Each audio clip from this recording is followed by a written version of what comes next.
It's all about relationships, right? I found that if I come in and listen and accept and understand and then explain why, almost always people accept and understand and say, great, good, thanks for listening to my feedback, but you're the pro, you're gonna go and take care of it, and you're gonna fix it and do it in the right way. Welcome to Real Creative Leadership, a place where creative leaders can find insights and practical guidance on the day-to-day job of being a creative leader. We focus on real issues, topics, and insights of creativity in the business world.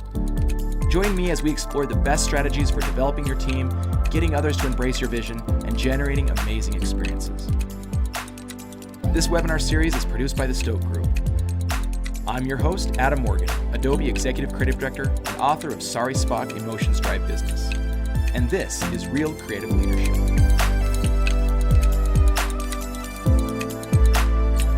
Today we're going to talk about feedback. Giving feedback, accepting feedback, everything around feedback. I mean, this is a really important topic. It's something that I've dealt with for, 2.5 decades of my career. And, as a creative person, you create things and you have to get feedback. There's no getting around it. You're going to get people's opinions. You're going to get subjectivity. You're going to get a lot from everyone, and everyone has an opinion. Everyone's a writer. Everyone's a designer. And so, understanding and learning how to deal with feedback and how to create an environment. I mean, that's really the important thing for us here on Real Creative Leadership. It's as a leader, you need to create an environment where feedback is given and accepted in the right way, right? You have to set up expectations. You have to create a machine so that everyone knows what the ground rules are so that you can get good feedback. And that's really what we want to focus on today is how do you create that environment?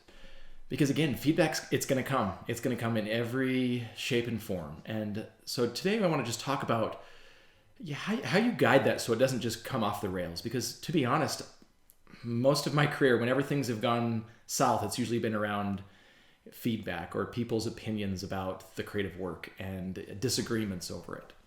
So I'm going to talk to you about some good tips on how you can get through that without having to have conflict, without having to have miscommunication or not understanding each other. Some really good tips on getting through it.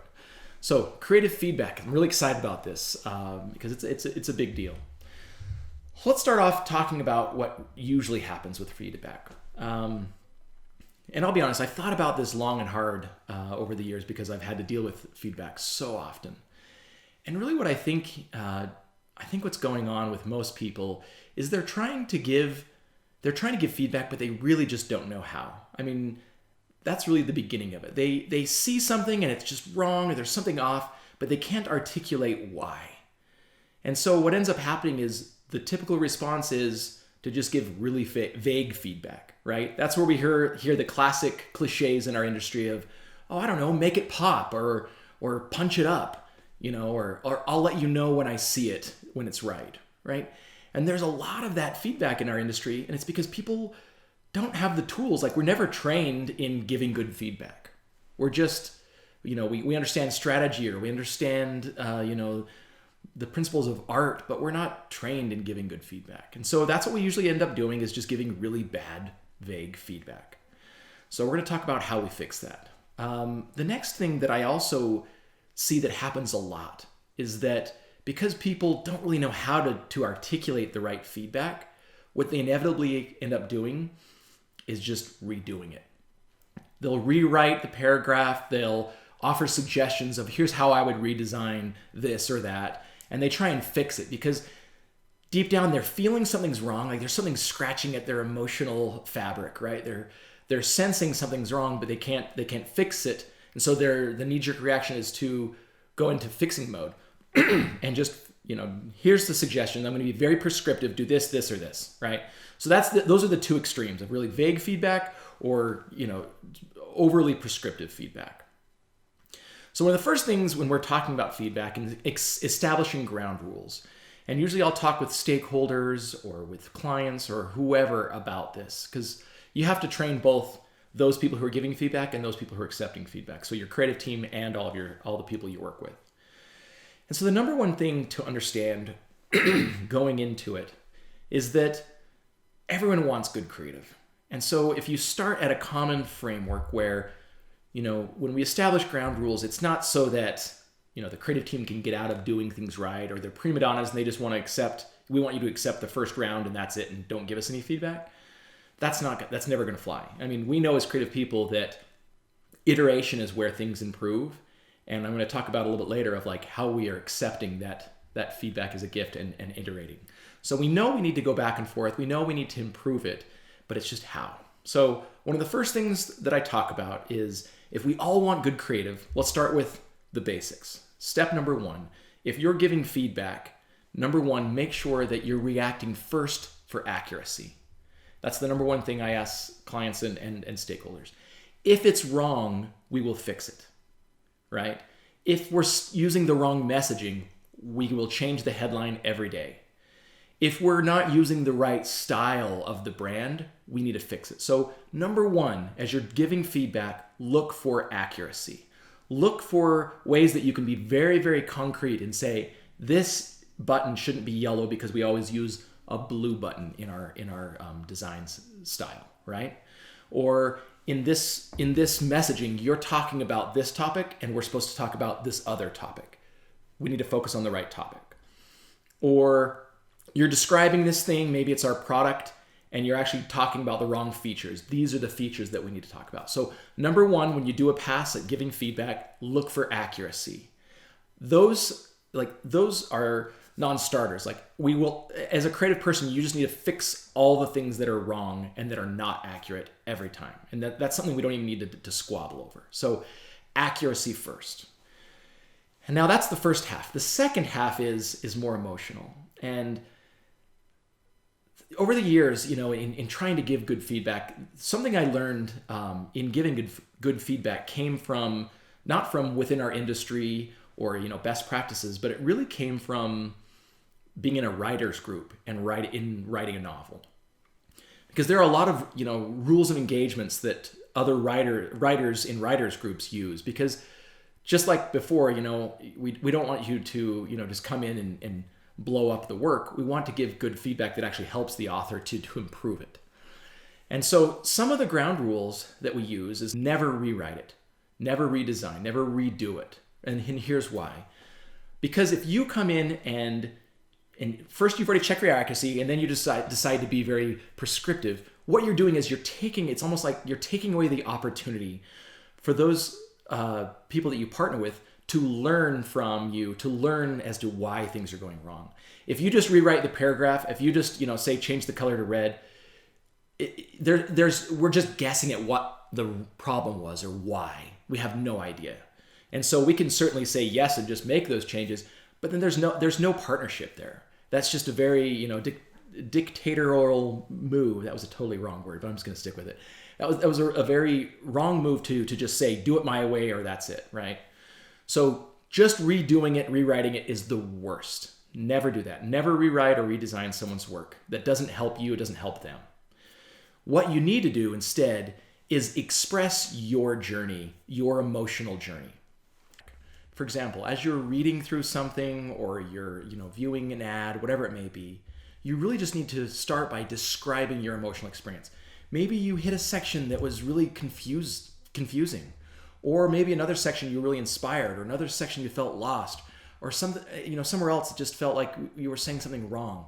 Like deep down, you're feeling those emotions, and you're feeling that something is off. And if you can't figure out like what it is and why you're feeling it, then just describe how you felt. I was lost here. I was confused here. I really love this section. I really didn't like this section, and I don't know why, but something feels missing.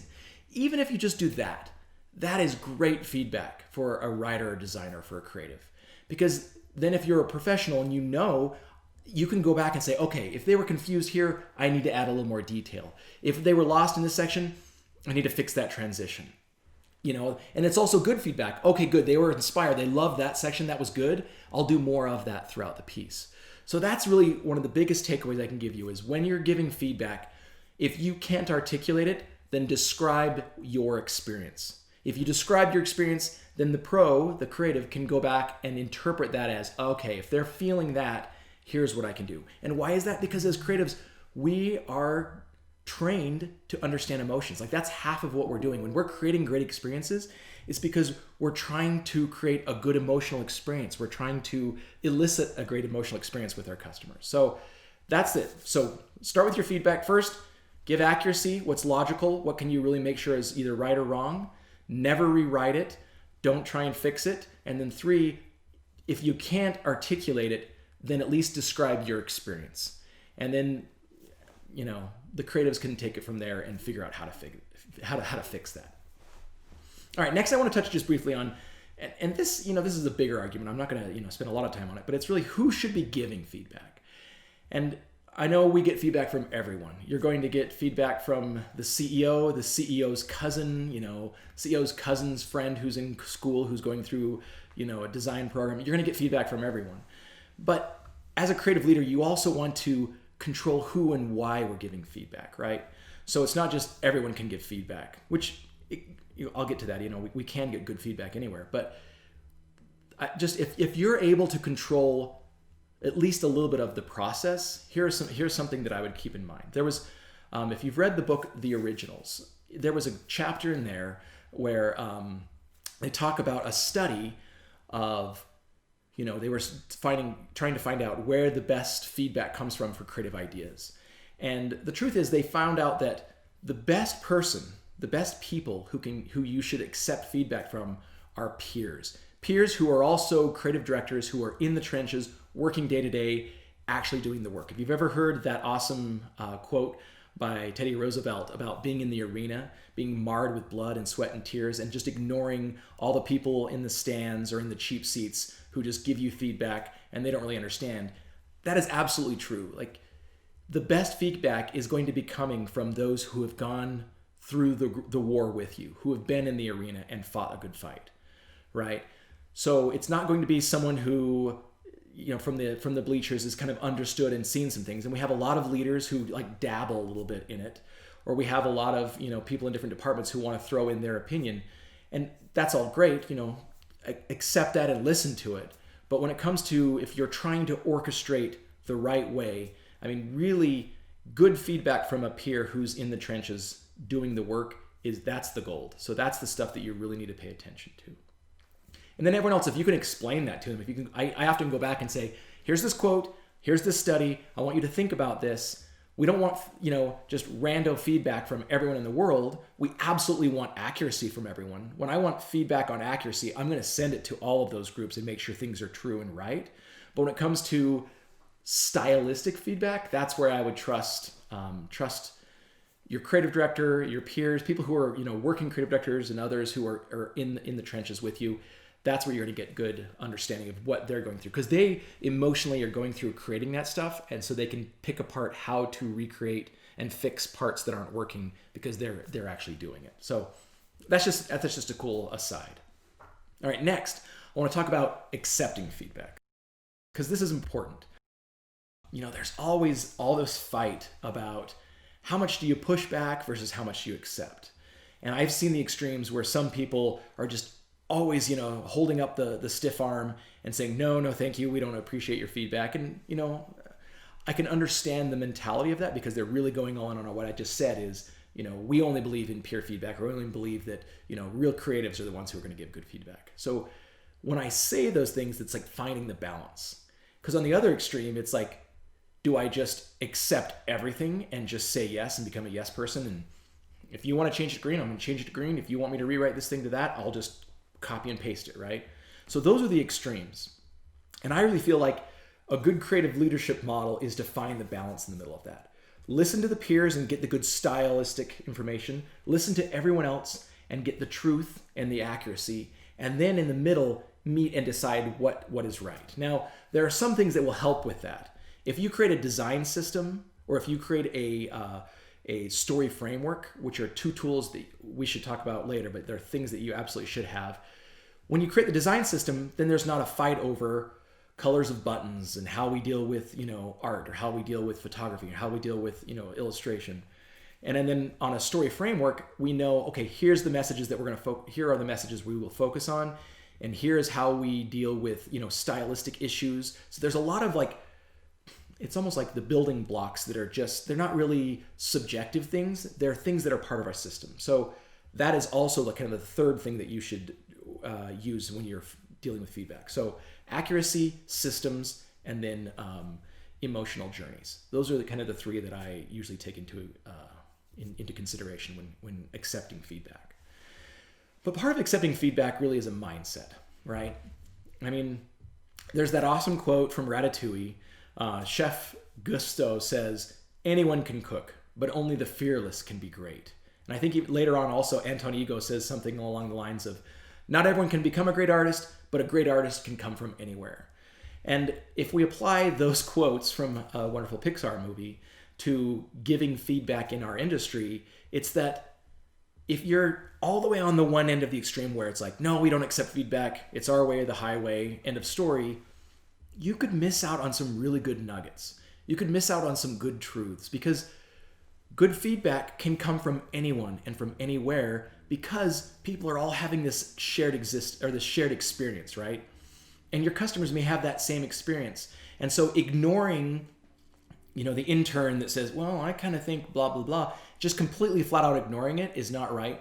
And I'm not saying you just accept that as gospel and use it, but listen, understand, and have a mindset that is, I'm not going to, stiff arm everyone at first. I'm going to at least listen to everyone at first. So that takes us to the next part, is seeking to understand. So if you have a mindset that it can come from anyone, the next step is seek to understand, which is ask questions. Matthew Raybeck, he's a creative director on my team at Adobe, and his whole entire philosophy around content creation is good content starts with asking good questions. And so really part of, first trusting that people can have good feedback, they're not all nimrods. The second part is, how do I listen and really listen to them and understand, okay, what was the experience they had? If it's a pretty shallow thing and it's clear that it's just a stylistic issue that's their own, then ignore it. But if they're bringing up something deeper of like, here I was really confused because of X, listen to that and ask questions, dig in deeper. Why? Why were you, stuck there? Why was that confusing? Tell me more about what you were feeling or what you were experiencing at that time. Like, just dig in with good questions and you'll get a lot of good information. And then you can go back and be a professional and say, okay, here's what's really happening. They may have been saying all these things, because I've had this experience all the time. One was, we got this email back and said, oh, all this writing is trash and it's terrible. Who wrote this? Let's get him fired. We hate it. And you get bad feedback like that. But when I actually sat down with them and said, okay, what is really going on wrong here? We isolated all of it and really found out that it wasn't a style thing. It wasn't a writing thing. It was 100% a messaging thing. And the problem was we were talking about the wrong topic and they wanted to talk about a different topic. And so they were full on upset and irate that we are idiots and couldn't figure it out. So that's by sitting and listening to them and really talking it through with them. And then also, reminding them in those live feedback sessions that, hey, listen, the thing you're talking about is a style issue. We've solved that with our design system. That's a non-starter. Like, that's just what the system is. That's the brand. Or in our brand guidelines, we talk about this in this way, or it's a style thing in our style guidelines. That's our brand. We're not going to touch that. So that question is off the table. But if there's something deeper, some thing that wasn't sitting right with you, ask questions. And then that's a good balance of, when I say push back, it's going to be, first I'm going to absorb and listen and take it all. And then the next step is the balance of, all right, now that I see those different categories, and once you kind of break them apart and you understand them, you could easily go back and say, great, that's an accuracy thing. Yes, we will fix it. Oh, that's a style thing. No, let's trust the experts of the creative team to get at that right feeling. So if you're feeling a wrong one, give us your experience and we'll fix that. If it's a system thing, we follow the system, and you could easily remind them, here's what the system is. We've even had in our story frameworks or our brand standards where we'll go in deep on writing things, because a lot of times we have good ones around design, but we don't have as many around writing. But we'll go in deeper and say, okay, we always do parallel construction in this way, or we always talk in first person versus or third person instead of first, or whatever it may be.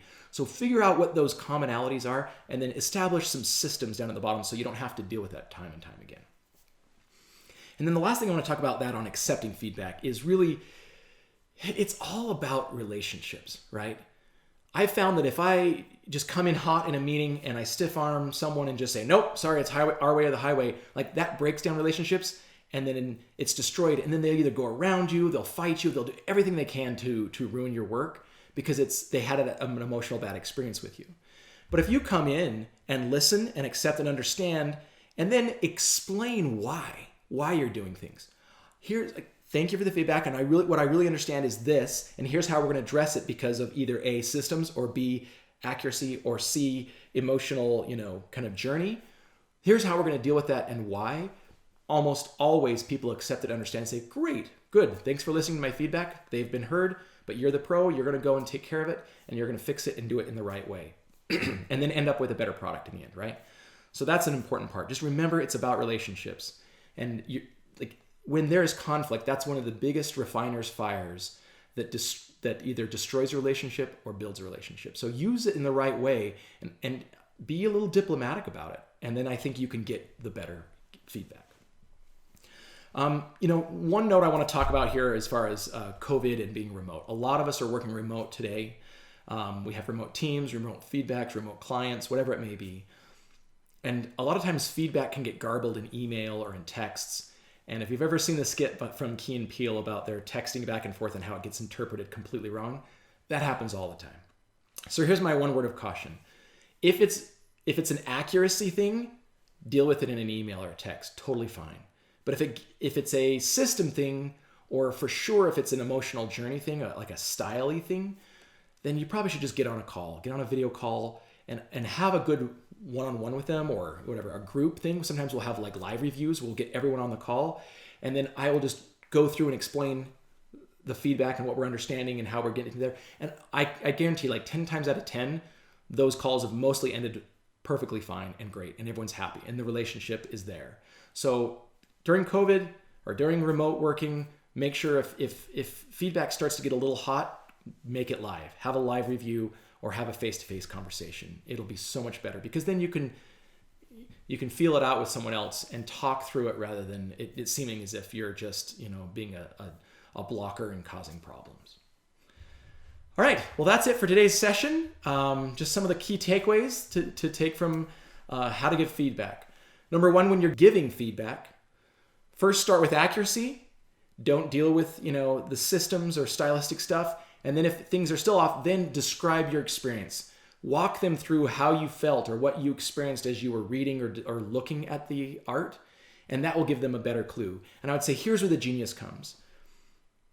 If someone gives you that kind of feedback and you don't know what to do with it, then you need to go back to the craft. You need to really figure out, or have someone on your team start to learn how to deal with those things and break apart the experience so that they know how to fix it. The genius of those of us as creative people is to understand and interpret that feedback and then put it together in the right way. So that's giving feedback. The next is when you're accepting feedback. First, have a mindset that anyone can give good feedback. It's okay. Second, ask questions, listen, learn, try to understand them. And then 3, give them the reason why and walk them through it all, and make sure you keep those relationships solid, because relationships, that'll make or break feedback later on. It may not be this project, but it may be the next one. So make sure you're really working hard on keeping those solid. And those are the key takeaways for today's session. So thank you so much for listening in on this topic of giving good feedback. Hopefully you learned something from all that. Now, we have a new format here on the show that we're going to talk one week about a topic, and then the next week we're going to invite someone on the show to talk about their experience. So I'm really excited to announce that next session, we're going to have Douglas Davis on, and he wrote the book Creative Strategy and the Business of Design. And what he realized is that so many times when we're giving feedback, we're not speaking the same language. So an account person and a creative person have been trained in completely different vernacular, and we're trying to talk to each other, but we're talking past each other. So he studied this and wrote a whole book on how to understand and talk creative, and also the other way, how creatives can talk business. And so we can start to understand each other and get better feedback. So that's a big part of it, is learning to speak the language of your cohorts. So I'm excited to have Douglas Davis on the show. So, stay tuned for that. We'll be bringing him on our next episode. And beyond that, thank you so much for being here with me. Thanks for listening. If you're on a podcast, thank you for tuning in. Please subscribe. If you're listening to this through webinar, please go to Real Creative Leadership and sign up for our newsletter so we can let you know when the next webinar is live. But so grateful for all the support. I'm so excited to be building Real Creative Leadership with you. We also want to put a big shout out for Stoke, who is producing this podcast. I couldn't do it without them, so I'm super grateful. I'll be listing a little bit more information on Stoke, so you can get connected with them as well. But thanks for listening. We'll see you next time. Thanks for listening to Real Creative Leadership. This series was brought to you by the Stoke Group. Add visual expression to up the power of your content marketing strategy. Reach out to the Stoke Group for ideas on how to creatively communicate your brand. Find out more at thestokegroup.com.